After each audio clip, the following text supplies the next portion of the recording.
चलिए ठीक है। अब हम लोग कृषि पर चर्चा करेंगे। भारत कृषि की दृष्टि से एक संपन्न राष्ट्र है, ठीक है। यानी कि संपन्न राष्ट्र कहने का तात्पर्य है कि भारत के लोग खेती बाड़ी से अपना जीवन यापन कर सकता है, ठीक है। सोचे वह देश जिसके यहाँ अधिक ठंडी पड़ती है और सोचे वह देश जिसके यहाँ अधिक गर्मी पड़ती है। मौसम के अनुसार से भी भारत में, ठीक है, ठंडी और गर्मी दोनों होती है समय के अनुसार से, ठीक है।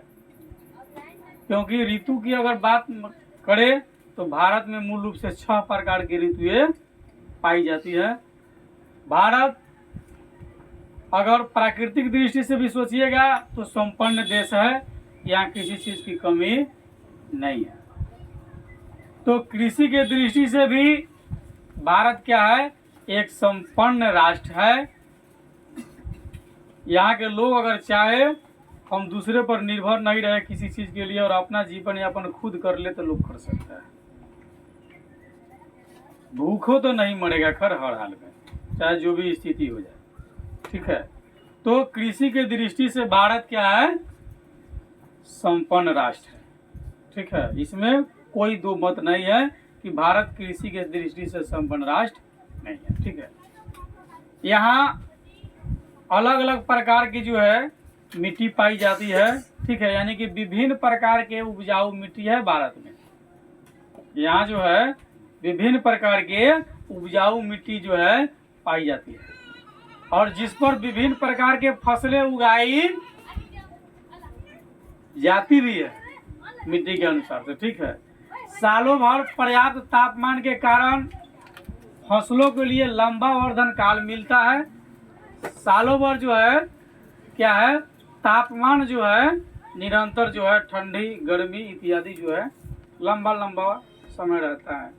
दूसरी बात, हिमालय से निकलने वाली सतत वाहिनी नदी, हिमालय से जो नदियां निकलती है, ठीक है, तो सतत वाहिनी जो सतत वाहिनी का मतलब कई सारी नदियां, ठीक ना, जो नदियां निकलती है उनमें ग्लेशियर के पिघलने से सालों भर जो है पर्याप्त मात्रा में पानी रहता है नदी में। यानी भारत के नदियों में पानी पर्याप्त मात्रा में रहता है। कैसे रहता है, हिमालय की ग्लेशियर जो पिघलता है जिससे जो है कि नदियों में सालों भर पानी बना रहता है, वह भी कृषि कार्य के लिए पर्याप्त होता है जिन जिन क्षेत्र में नदी इत्यादि है, ठीक है। मानसूनी वर्षा भी भूमिगत जल और सतही जल का पुनः भरण कर देती है, यानी रिचार्ज कर देता है, ठीक ना। पुनः भरण इसको अंग्रेजी में रिचार्ज कर लीजिए। एक बार रिचार्ज कर लिए तो कुछ दिन चलेगा ना भाई, फिर उड़ियाएगा तो फिर रिचार्ज होगा ना। तो मानसूनी वर्षा यानी कि मौसम के अनुसार यहाँ वर्षा भी होती है, ठीक है। और मानसूनी वर्षा जो होती है उससे भूमिगत जल की पूर्ति हो जाती है, ठीक है। क्या हो जाती है, भूमिगत जल की पूर्ति हो जाती है, ठीक है। और भारत की कृषि संपदा का यह जो है प्राकृतिक अनूठा उपहार है कृषि कार्य को करने के लिए, ठीक है। कि एक समय देखिए पानी खत्म भी हो जा रही है फिर पुनः भरण हो जा रही है, यानी इसका पुनः चक्रण जो है चल रहा है, ठीक है। कृषि कार्य में वर्षा का काफी महत्व भी है। कृषि के क्षेत्र में अधिकांश क्षेत्र में 3 से 4 महीना जो है ज्यादा वर्षा होती है, ठीक है। तो जहाँ 3 से 4 महीना अधिक वर्षा होती है वहाँ एक ही प्रकार के फसल उगाया जाता है, साल में एक ही प्रकार के फसल उगाई जाती है। भारत के मात्र 15% क्षेत्र में जो है सिंचाई की सुविधा है जहाँ दोनों प्रकार की फसलें इत्यादि उगाई जाती है। बाद बाकी उगाई भी जाती है लेकिन जुआ माना जाता है, होगा नहीं होगा, ठीक है। तो जहाँ 2 प्रकार की यानी कि जहाँ सिंचाई की सुविधा है वहाँ 2 प्रकार की फसल उगाई जाती है, ठीक है। तो वहाँ धान भी हो जाएगा, गेहूं भी हो जाएगा, रबी राई भी हो जाएगा, यानी कि इत्यादि फसल हो सकती है। वर्षा की सहायता से की जाने वाली जो कृषि है उसको हम शुष्क कृषि कहते हैं। शुष्क मतलब शुष्क माने गर्म, जो गर्म क्षेत्र है वहाँ सिंचाई की सुविधा है ठीक ना। तो वहाँ पर जो है सिंचाई करके कृषि का उत्पादन किया जाता है, तो उसको क्या कहते हैं हम, शुष्क कृषि। मतलब गर्म क्षेत्र है लेकिन वहाँ सिंचाई जो है का सुविधा है, भूमि के अंदर से पानी निकाल करके फसल में लगाया जाता है, वो हो गया शुष्क कृषि हो गया। ठीक है ना। आप पूछ देगा कि शुष्क कृषि किसे कहते हैं, ठीक ना। तो वह क्षेत्र जहाँ वर्षा न के बराबर होती है लेकिन वहाँ सिंचाई की सुविधा उपलब्ध है, उसको हम क्या कहते हैं, शुष्क कृषि कहते हैं, यानी कि ड्राई एग्रीकल्चर। अब आगे हम चर्चा करते हैं भारत में कृषि का महत्व कई कारण से है। हमने कहा कि भारत कृषि की दृष्टि से संपन्न राष्ट्र है, तो कैसे संपन्न राष्ट्र है उस सब पर हम वर्णन करेंगे। पहली बात, यह देश के आर्थिक जीवन का प्राण है कृषि। भारत के आर्थिक जीवन का प्राण है कृषि। अगर भारत की अर्थव्यवस्था चलता है तो कृषि से ही चलता है, क्योंकि भारत कृषि प्रधान देश है। यहाँ के अधिकतम लोग कृषि से ही अपना जीवन यापन करते हैं। भारत में लगभग 2/3 लोग की जीवन यापन कृषि से होती है। 2/3 भाग जो है लोगों का जीवन यापन कौन से होता है, कृषि से होता है, ठीक ना। यानी कि 2/3 भाग, 2 में 3 से भाग दीजिए, जितना आ जाएगा आपका उतना लोग जो है कृषि से जीवन यापन करता है। या इसको अनुपात 100 से कर लीजिए, ठीक है। 200 में 3 से भाग दीजिए, जितना आएगा उस हिसाब से एक अनुमानित बता दिया, ठीक है। यहाँ की विशाल जनसंख्या के लिए भोजन कृषि से ही प्राप्त होता है। ऐसा नहीं कि दूसरा देश से यहाँ भोजन की सुविधा होती है, जो भी प्राप्त होता है तो कृषि से ही प्राप्त होता है। ये खुद उपजा कर दूसरे को खिलाता है, ठीक है। तो भोजन के क्षेत्र में भारत कभी भूखा नहीं मरेगा। कई कृषि जन्य कच्चे माल उद्योग को प्राप्त भी होता है इससे, जैसे चीनी के लिए गन्ना, कपड़ा के लिए कपास, ठीक है। तो कई कच्चा माल, ठीक ना। तो चीनी के लिए गन्ना कच्चा माल हो गया, कपड़ा के लिए जो है कपास, गन्ना अथी हो गया, कच्चा माल हो गया, ठीक है।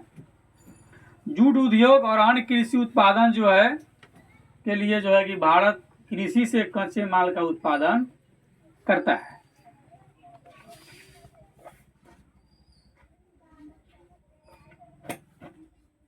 जैसे रसदार फल, जेली, जैम, स्ववैस उत्पादन के लिए आधार प्रदान करते हैं। इस तरह रेशम का कीड़ा रेशमी वस्त्र उद्योग को कच्चा माल मुहैया कराती है। रेशम का कीड़ा होता है, ठीक ना, लगता है, और कीड़ा लगने के बाद उस सबको क्या किया जाता है, उबाला जाता है, उसमें से निकाल करके, यानी कि बनाने की प्रक्रिया अलग है। यानी कि रेशमी वस्त्र के लिए क्या है, कच्चा माल मुहैया कराती है। कौन, रेशम का कीड़ा रेशमी वस्त्र उद्योग को कच्चा माल मुहैया कराती है। नहीं, इस तरह कृषि भी उद्योग को मजबूती प्रदान करती है ना। बहुत लोग रेशम का कपड़ा पहनता है ना, कि ना पहनता है। वो गाना आया था भोजपुरी में, याद है ना, रेशमी सलवार कुर्ता फटी है।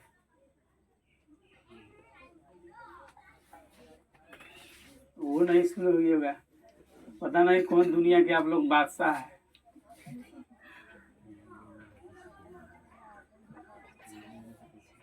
क्या सुना है ना, सुन गया ना। तो रेशम का वस्त्र जो है रेशमी कीड़ा से प्राप्त होता है, ठीक है। जलवायु, मिट्टी एवं धरातल की विविधता के कारण भारत में फसलों की विविधता भी पाई जाती है। विविधता का मतलब अलग अलग समय के अनुसार भारत में फसल उगाए जाते हैं।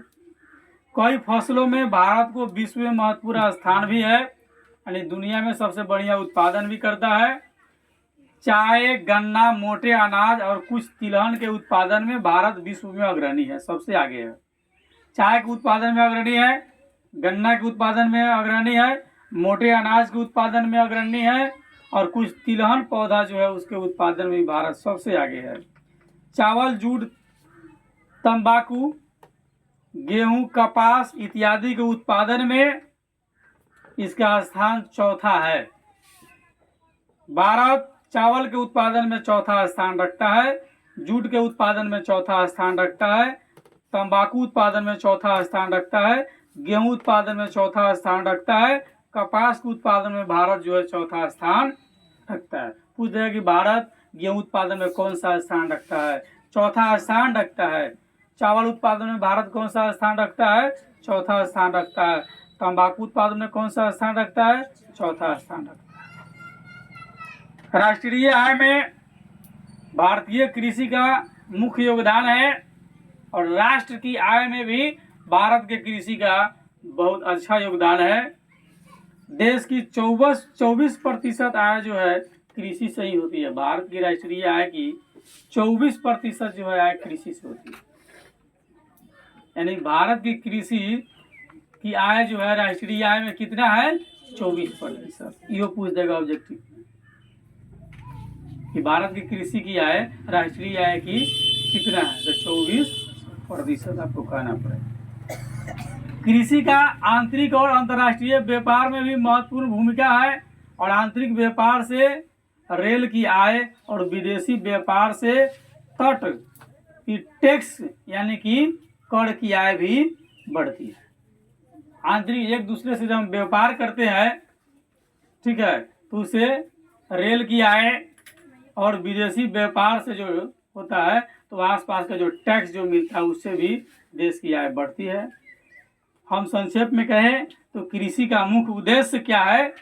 कृषि का मुख्य उद्देश्य क्या है? तो कृषि का मुख्य उद्देश्य है भोजन प्रदान करना, उद्योग धंधों को कच्चा माल उपलब्ध कराना तथा कृषि उपजों के निर्यात से विदेशी मुद्रा प्राप्त करना। संक्षेप में कृषि का क्या उद्देश्य? भोजन प्रदान करना। कृषि से हम क्या करेंगे? भोजन प्राप्त करेंगे। कृषि जब भोजन प्रदान करती है उससे भोजन मिलेगा हमको। कृषि से उद्योग धंधा के लिए कच्चा माल मिलेगा, ठीक है, और कृषि के उपज से जब निर्यात होगा यानी जब बेची जाएगी, जब हमारे उपयोग से जो अधिक जब वस्तु हो जाएगी तो जब बेची जाएगी तो उससे विदेशी मुद्रा हमको प्राप्त होगा, यानी कि यहाँ के अनाज विदेश को देंगे जहाँ अनाज नहीं होता है। तो संक्षेप में कृषि का काम है कौन कौन? भोजन प्रदान करना, उद्योग के लिए कच्चा माल उपलब्ध कराना, और खाने से अधिक ग्रहण होता है तो बेच करके विदेशी मुद्रा प्राप्त करना, ठीक है। अब है भारत में कृषि भूमि उपयोग पर हम चर्चा करेंगे, ठीक है ना। अगली चर्चा हम लोगों का भारत में कृषि भूमि उपयोग पर होगी।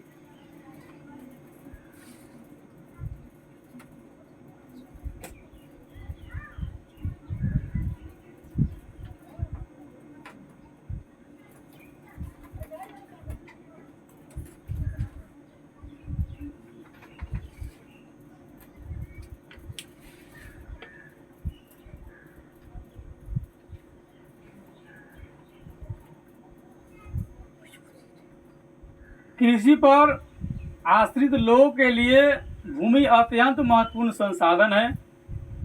जो लोग कृषि पर आधारित है उसके लिए सबसे महत्वपूर्ण संसाधन क्या है भाई? भूमि। यदि भूमि नहीं होगा तो लोग जीवन यापन कैसे करेंगे? तो भूमि क्या है? एक महत्वपूर्ण संसाधन है।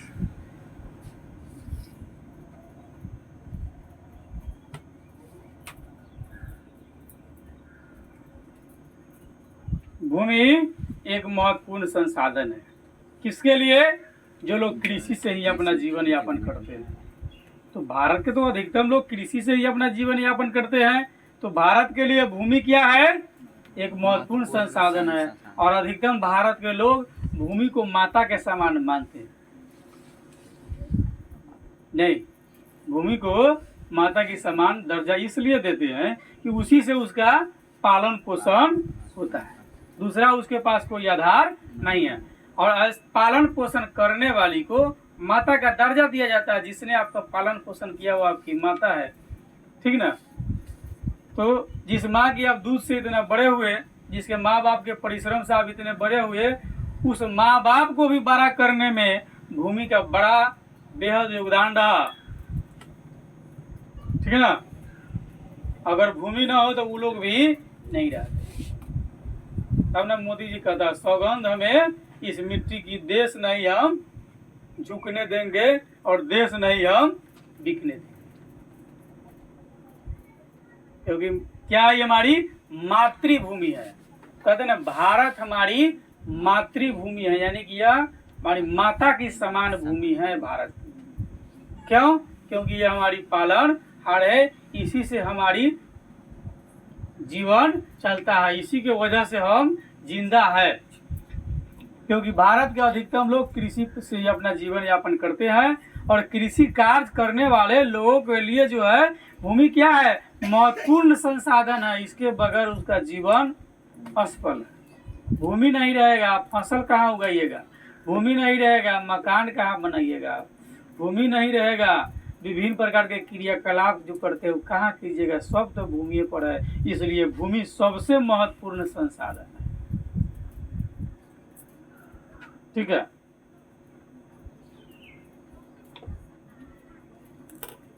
गांव में भूमिहीनता और गरीबों के बीच सहसंबंध देखने को मिलता है। फसलों के उत्पादन में भूमि की गुणवत्ता का भी व्यापक महत्व है। अच्छा जो भूमि है उसमें अच्छा फसल होता है, भूमि जो कमजोर है उसमें कमजोर फसल होता है। यानी कि फसल के उत्पादन में भूमि की गुणवत्ता भी बहुत महत्वपूर्ण स्थान रखता है। जबकि अन्य आर्थिक क्रियाकलाप जैसे उद्योग लगाना है उसके लिए भूमि किसी प्रकार का कोई दिक्कत नहीं है। परिवहन संसाधन बनाना हो उसके लिए भूमि कोई भी हो कोई दिक्कत नहीं है। घर बनाना हो किसी भी भूमि पर आप घर बना सकते हैं आसानी पर, बालू वाला छोड़ करके। और इसका जो है उतना ही महत्व नहीं है जितना कृषि के लिए है। तो उद्योग के लिए उतना मायने नहीं रखता है कि खराब मिट्टी है इस पर उद्योग लगाएंगे तो नहीं होगा, जी नहीं। उस पर फसल नहीं होगा लेकिन उद्योग हो जाएगा, इंडस्ट्री क्या नहीं लग जाएगा। जैसे ये बंजर एवं ऊसर भूमि पर भी लगाए जा सकते हैं। उद्योग फैक्ट्री अगर हम बनाना चाहते हैं तो बंजर भूमि पर भी बना लेंगे, ऊसर भूमि पर भी बना लेंगे जहाँ फसल नहीं होती है, ठीक है। अस्थायी संपत्ति होने के कारण भूमि का सामाजिक महत्व भी है और इससे सामाजिक प्रतिष्ठा बढ़ती है। जिसके पास ज्यादा भूमि है समाज में उसको लोग ज्यादा प्रतिष्ठा देता है, जिसके पास कम भूमि है समाज में लोग उसको कम प्रतिष्ठा देते हैं। यानी कि भूमि जो है सामाजिक प्रतिष्ठा भी बढ़ाती है। कर्ज के लिए इसे गिरवी रखा जा सकता है, किसको, भूमि को। अगर कर्ज लेना है तो इसको गिरवी रख दीजिए। अपने यहाँ इसको क्या बोलते हैं, जरपेस्की, हाँ किताबी भाषा में उसको गिरवी बोला जाता है। आप पैसा के लिए इसको गिरवी रख सकते हैं। और भूमिहीन इन सब लाभ से वंचित रहता है। जिसके पास जमीन नहीं है तो क्या करेगा भाई, क्या गिरवी रखेगा वो, तो इस सब से क्या हो जाता है, वो पीछे रह जाता है।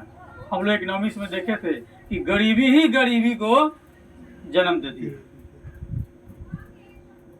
नहीं देखे थे ना इकोनॉमिक्स में कि गरीबी ही गरीबी को जन्म देती है। गरीबी अमीरी को बहुत कम जन्म देती है लेकिन गरीबी ही गरीबी को ज्यादा जन्म देती है।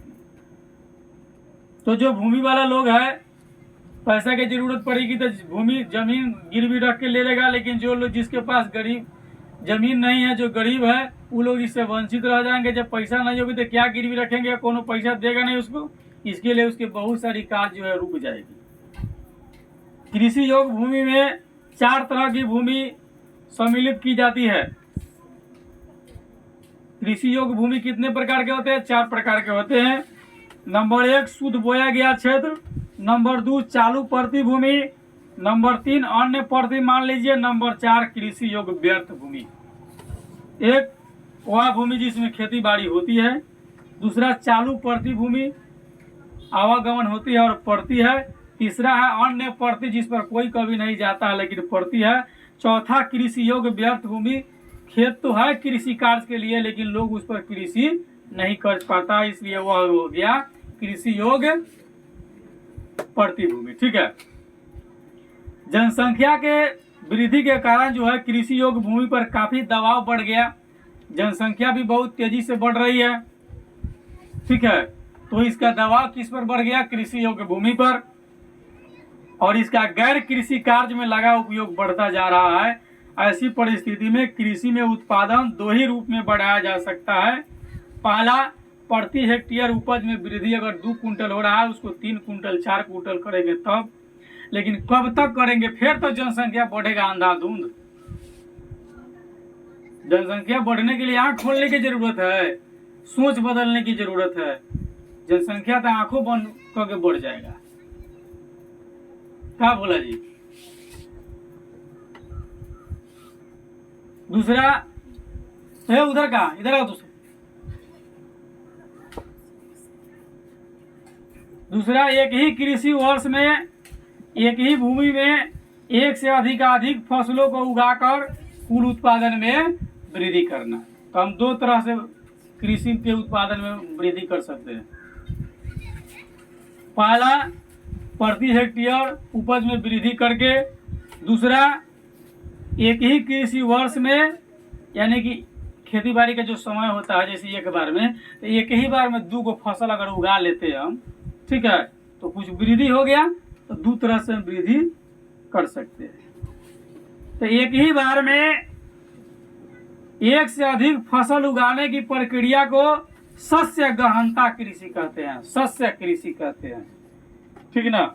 एक ही बार में अगर 2 गो 3 गो फसल उगा लिए तो उसको शस्य कृषि कहा जाता है। ठीक है,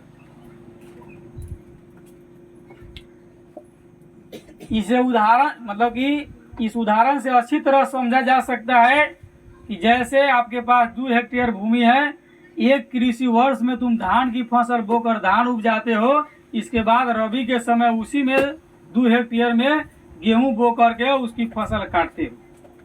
फिर जायद फसल के समय कम अवधि में तैयार होने वाले मूंग बो देते हैं। मूंग क्या है? जायद फसल है। गेहूं क्या है? रबी फसल है। ठीक है, सच मायने में तुम्हारे पास 2 हेक्टेयर जमीन है, लेकिन आपने उपजा ले लिया 6 हेक्टेयर भूमि का। 2 हेक्टेयर में धान, अगली में 2 हेक्टेयर, फिर उसी 2 हेक्टेयर में गेहूं, और टाइम निकाल कर बीच में जायद बो दिए, मूंग दलहन उलहन कोनो बो दिए, तो आपके पास 6 हेक्टेयर का ना उपजा हो गया। और जहाँ वर्षा अधिक होती था, साल में एक ही बार फसल होता था, 2 हेक्टेयर होगा तो 2 हेक्टेयर में ना उपजा आएगा, दोबारा तो करिए नहीं सकता है। इस शस्य गहनता को एक सूचकांक के द्वारा भी जाना जा सकता है। जैसे शस्य गहनता इक्वल टू होता है कुल बोया गया क्षेत्र, मतलब कितना जमीन है, आप बटे शुद्ध बोया गया क्षेत्र, कई बार बो दिया आप, गुने 100 से गुना कर दीजिए, उतना प्रतिशत जो है आपको फसल हो गया।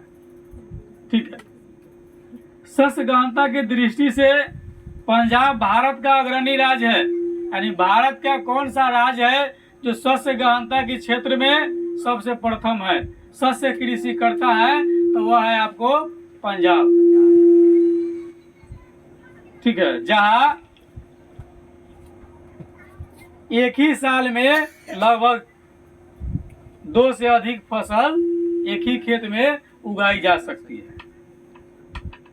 तो पंजाब सबसे अग्रणी है शस्य गहनता के लिए। शस्य गहनता को प्रभावित करने वाले कारक को पूंजी लगाकर प्राप्त किया जा सकता है। इसलिए शस्य गहनता और निवेश उपयोग में बहुत गहरा संबंध है। यह स्पष्ट हो गया कि पंजाब की तुलना में बिहार में शस्य गहनता क्यों कम है। क्यों कम? क्योंकि पंजाब साल में 3 गो फसल खेत से ले लेता है, बिहार के लोग नहीं ले पाता है। ये बिहारी सब जाके वहाँ उपजा देता है, अपने यहाँ नहीं कर पाता है। ठीक ना? आंधी आएगा ना तो बिहार के लोग पहले दूसरे के खिड़की बंद कर जाएगा, अपन रह घुस रहे कोनो बात नहीं, अपन घर में गर्दा घुस जा पड़ोसिया के घर में ना घुसे के चाहे। लोग ज्यादा पड़ोसिया पर ज्यादा ध्यान देता है ना। भारत में शुद्ध बोए गए क्षेत्र के बढ़ने की संभावना बहुत कम है, लेकिन शस्य गहनता वह विकल्प है जिससे भारत में कृषि उत्पादन को बढ़ाया जा सकता है। ठीक है, और कैसे? तो उसमें निवेश किया जाएगा, यानी पूंजी लगाकर सिंचाई, खाद, उन्नत बीज, मशीन आदि का उपयोग करके हम शस्य गहनता कृषि का उत्पादन बढ़ा सकते हैं आसानी से। अगर हमारे पास तकनीकी साधन है तो शस्य गहनता के लिए हमको कोई परेशानी नहीं होगा। उसको उठा के ले आओ।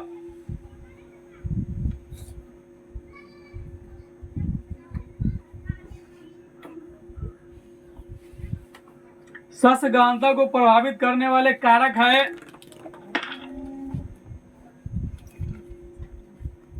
सिंचाई, उर्वरक, उन्नत बीज, यंत्रीकरण, कीटनाशक और कृषि उत्पादन का उचित मूल्य। ठीक है, आपके पास सिंचाई की साधन है तो आप शस्य गहनता कृषि कर सकते हैं। उर्वरक सही मात्रा में दे करके शस्य गहनता की कृषि आप कर सकते हैं। उन्नत बीज है तो आप कर सकते हैं। आपके पास यंत्र है, ठीक ना, खुरपी, कुदाल, ट्रैक्टर, हल, बैल, जितना ले लीजिए सब यंत्र की साधन है। और समय समय पर अगर कीड़ा लगता है तो कीटनाशक दवाई का उपयोग अल्प मात्रा में कीजिए, न तो उससे भी मृदा प्रदूषण, वायु प्रदूषण इत्यादि होते हैं। और कृषि उत्पादन का उचित मूल्य अगर मिलता है किसान को उत्पादन करने के बाद, तो फिर शस्य गहनता जो है देश के लिए ज़्यादा लाभप्रद है। और भारत में सबसे अगर उन्नत अगर शस्य गहनता की कृषि की जाती है तो वह है पंजाब में, जहाँ सबसे उन्नत शस्य गहनता की कृषि की जाती है। भारत के अधिकांश भाग में उष्णकटिबंधीय जलवायु होने के कारण पर्याप्त तापमान और प्रकाश रहता है। वहाँ पर गर्मी खूब रहती है, धूप की रोशनी ज़्यादा रहती है। और वर्षा का वितरण सभी जगह समान नहीं है भारत में। कहीं वर्षा ज़्यादा होता है, कहीं वर्षा कम होता है। कहीं ज़्यादा ठंडी रहती है, कहीं ज़्यादा गर्मी रहती है। ठीक है, तो फसल के प्रकार और उत्पादन को निर्धारित करने वाला महत्वपूर्ण कारक भारत का मौसम भी है। जब फसल केवल वर्षा द्वारा प्राप्त नमी के आधार पर पैदा किया जाता है तब इसे हम वर्षा पोषित कृषि या वर्षाधीन कृषि कहते हैं। वर्षा पोषित कृषि या वर्षाधीन कृषि किसे कहते हैं? वह कृषि जो केवल वर्षा पर ही निर्भर रह करके प्राप्त की जाती है, या वह कृषि जो केवल वर्षा पर ही निर्भर होती है, उसको हम कहते हैं वर्षाधीन कृषि या वर्षा पोषित कृषि कहते हैं। यह कृषि दो प्रकार की होती है, एक शुष्क भूमि कृषि और दूसरा आर्द्र भूमि कृषि। यानी कि गर्मी क्षेत्र वाले भूमि पर भी होता है और जहाँ ज़्यादा ठंडी होती है उस भूमि पर भी होता है। 75 सेंटीमीटर से कम वर्षा वाले क्षेत्र में होने वाले कृषि को शुष्क भूमि कहते हैं। जिस क्षेत्र में 75 सेंटीमीटर से कम वर्षा होती है उस क्षेत्र में उगाई जाने वाली कृषि को, फसल को हम शुष्क कृषि कहते हैं। यानी कि उस सब भूमि क्या हो गया? शुष्क भूमि है, वहाँ पर फसल उगाई जाने वाली शुष्क कृषि भी कहलाएगी। ठीक है, एवं जहाँ 75 सेंटीमीटर से अधिक वर्षा होती है वहाँ जो फसल उगाई जाती है वह क्या हो गया? आपको आर्द्र कृषि या भूमि हो गया आर्द्र भूमि। आर्द्र माने जहाँ ठंडा है, अधिक वर्षा इत्यादि होती है। भारतीय कृषि कुल 38.67% भूमि पर वर्षाधीन कृषि होती है। भारत के 38.67% भूमि पर जो कृषि होता है वह वर्षा के द्वारा होता है। यानी कि वहाँ के लोग केवल वर्षा पर ही निर्भर होते हैं। जैसे मोटे अनाज, दाल, तिलहन, कपास आदि वर्षाधीन फसल के उदाहरण है। जो मोटे अनाज है बिना वर्षा के नहीं होंगे, दाल बिना वर्षा के नहीं होंगे, तिलहन बिना वर्षा के नहीं होंगे, कपास आदि जो है ये सब बिना वर्षा के नहीं होंगे। इसलिए ये सब फसल वर्षाधीन फसल होते हैं। आज शुष्क कृषि की आप नॉर्मल विशेषता देख लीजिए। वर्षा जल को संरक्षित करने की विधि का प्रयोग किया जाता है। हमेशा हम देखते हैं कि वर्षा जल को संरक्षित करें, जब जरूरत पड़े तब उसका उपयोग करें, ताकि शुष्क समय में जब जरूरी पड़े तो हम उसका उपयोग कर ले। इसलिए वर्षा जल को हम सुरक्षित रख लेते हैं। आवश्यकता से अधिक जल को भूमिगत जल के रिचार्ज के लिए संरक्षित रखा जाता है, पुनः भरण के लिए।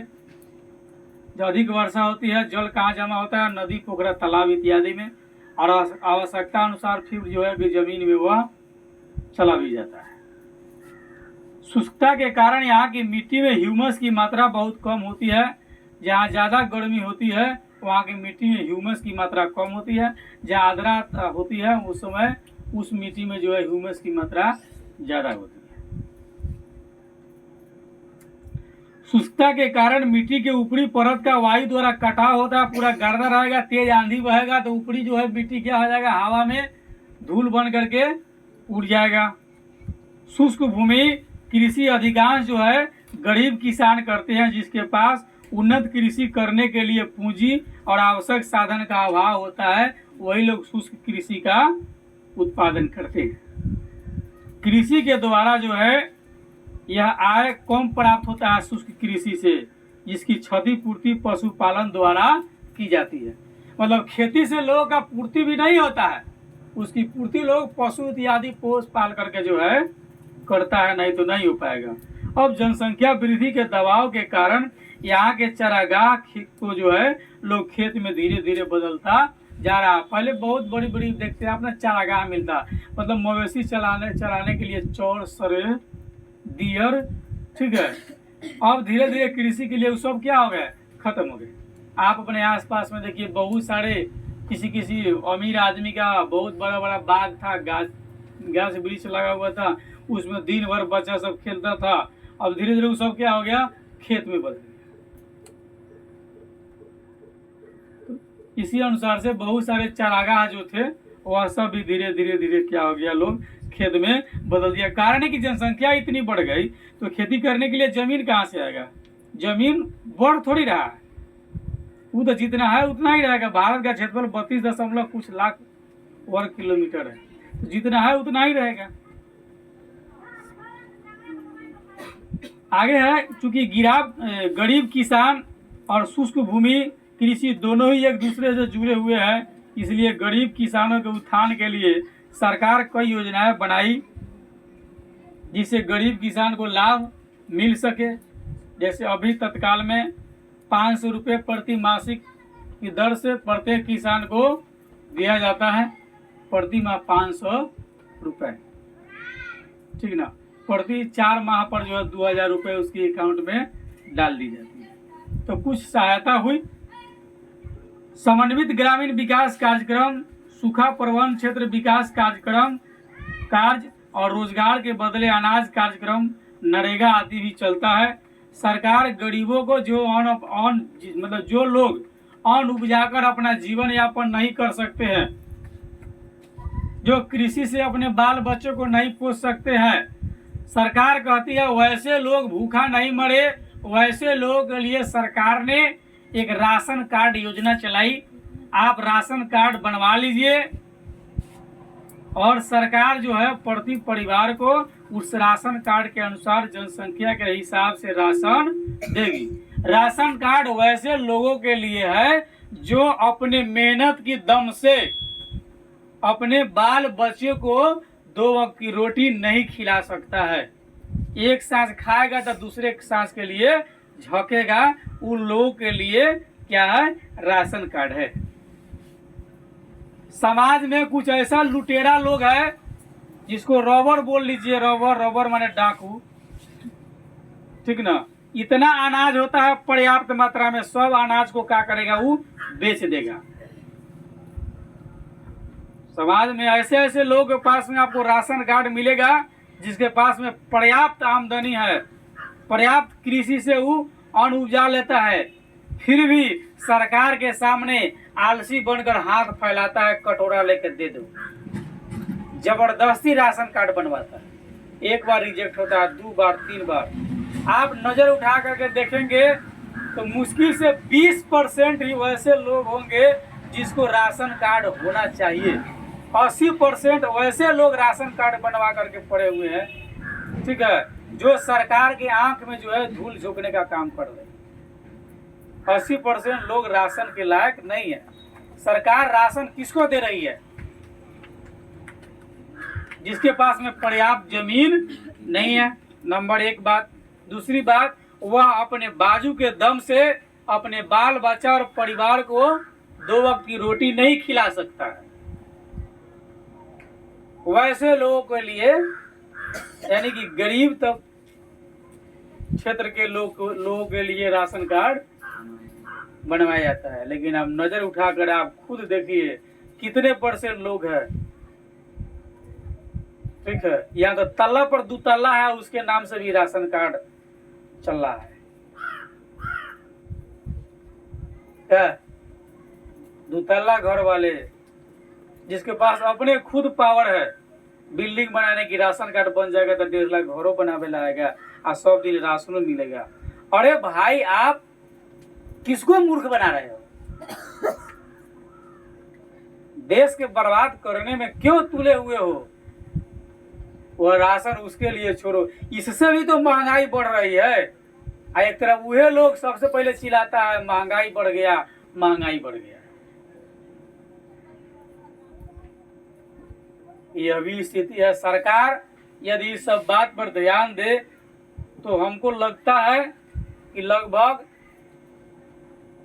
80% लोग जो है पकड़ा जाएगा जो राशन कार्ड के लायक नहीं है।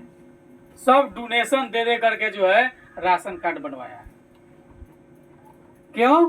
फ्री में गवर्नमेंट का राशन लेने के लिए। सरकार आपसे, आप ही का चावल जो लेता है राशन, उसी से पूछिए, वो अपना धान 2000 रुपये कुंटल बेचेगा और वही सरकार से 2 रुपये ले रहा है चावल के रूप में, ठीक ना। लगभग 1.5 कुंटल धान कुटवाया जाएगा तो 1 कुंटल का ही चावल होगा, अनुमानित बताते हैं, परफेक्ट नहीं बताते, ठीक ना। तो 3000 रुपया में 1 कुंटल चावल बना और सरकार आपको दे रहा है कैसे?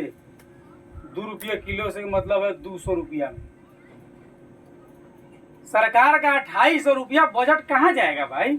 देश की महंगाई नहीं बढ़ाएगा, कहाँ जाएगा वो? जरा सोच के देखिए। सरकार के कुर्सी पर कोई भी हो जो है वो ठीक है, आप भी वहां चले जाइएगा तो जा करके आप ऐसे नहीं अपना प्रॉपर्टी बेच करके राज्य चलाइएगा, देश चलाइएगा। ऐसा कोनो सरकार नहीं करता। प्रति सरकार की एक अलग वेतन होती है, उसके अलावा बहुत सारी सुविधा भी उसकी भी होती है। उसके अलावा आप जो यहाँ जो कर रहे हैं, कहते हैं सरकार चोर है। सबसे पहले देख लीजिए, देश के 80% लोग चोर है। क्यों गलत तरीके से आप राशन का उपयोग करते? भाई, आपके बाजू में दम नहीं कि आप अपने बाल बच्चे को खिला सके। वे उनके लिए है जो असहाय लोग है, जो गरीब लोग है, जो अपना जीवन यापन खुद नहीं कर सकते। आप देखिए, नजर उठा करके खुद देखिए भाई। हो सकता है उसमें आप भी शामिल हो, उस कैटेगरी में, तो आप भी गलत कर रहे हैं। पिछली वीडियो में हम लोग चर्चा किए हैं कि अपराध करना जो है, अपराध नहीं, अपराध खुद अगर आप देख रहे हैं कि कोई अपराध कर रहा है, वो अपराध की श्रेणी में है। नहीं, केवल अपराध कर रहा है वही अपराध नहीं है। आपके समक्ष हो रहा है तो आप भी तो अपराधी है। तो उस तरह के बहुत सारे आप भी हो सकते हैं कि उस लेवल पे होइएगा, कहिएगा हमको भी कह रहा है। लेकिन जरा सोच के देखिए, देश की महंगाई बढ़ाने में आपका भी योगदान है भाई। आप अपने निजी स्वार्थ के लिए जी रहे हैं ना, उसी तरह सारे समाज के लोग जो है जी रहे हैं।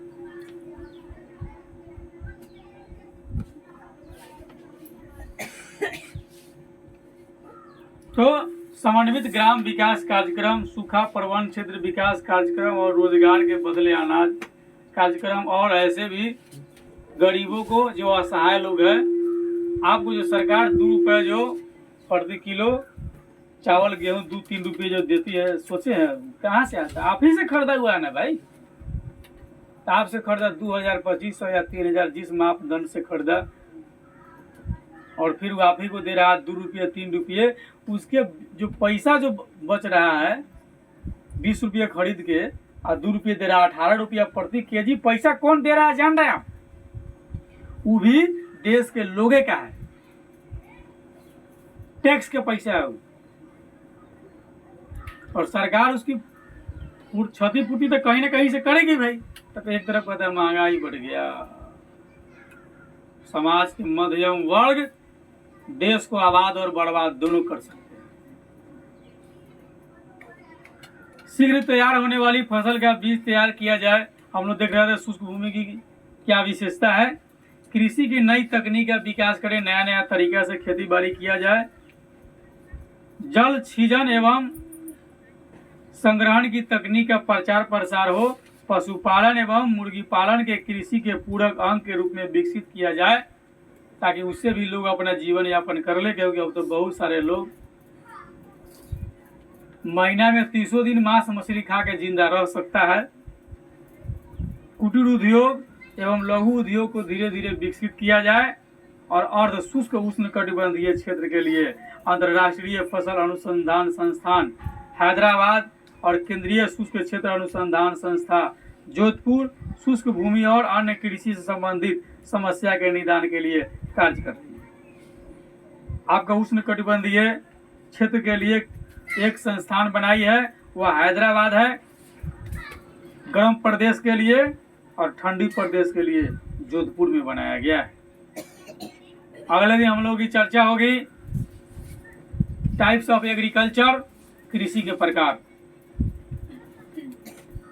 आज ही आप लोग सिद्ध करवा लिए समाज के 80% लोग गलत तरीके से राशन लेते। हो सकता है उसमें आप भी शामिल हो, आप भी हो सकते हैं। जरा सोचिए कि हम उस लायक